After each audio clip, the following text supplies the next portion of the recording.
उत्तर सोलापूर तालुक्यातील नान्नजाबाई अरण्यात मादी माडोक पक्ष्याचे पुन्हा दर्शन झाले. यामुळे निसर्गप्रेमी, पक्षीमित्र व पर्यटकांमध्ये आनंदाचे वातावरण निर्माण झाले आहे.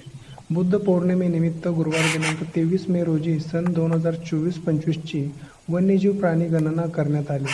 बुधवार दिनांक 22 मे ते गुरुवार दिनांक 23 असे 2 दिवस नान्नज माडोक पक्षी अभयारण्याअंतर्गत वडाळा, मार्डी, कारंबा, गंगेवाडी, हिरज, नरोटेवाडी व इतर गावातील 25 पाणवठ्यांवर ही वन्यजीव प्राणी गणना पार पडली. यंदा झालेल्या वन्यजीव प्राणी गणनेत काळवीट, खोकडे, रानडुक्कर, रानमांजर, नीलगाय, कोल्हा प्राण्यांची संख्या वाढली असून लांडगा, ससा, मुंगूस, सायाळ, घोरपड यांची संख्या घटल्याचे दिसून आले आहे.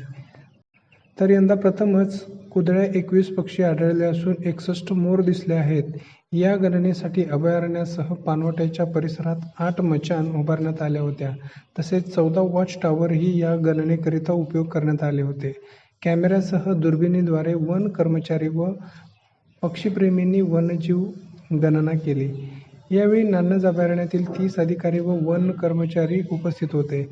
तर मदतीला पुण्यातील 6 निसर्गप्रेमी, सोलापुरातील 9 तर हुबळीतील 1 अशा निसर्गप्रेमींनी हजेरी लावली. अनेक प्राणी व पक्ष्यांचे शांत वातावरणात पाणवठ्यावर पाणी पितानाचे दृश्य वन कर्मचारी व निसर्गप्रेमींनी कॅमेऱ्यात टिपले आहेत.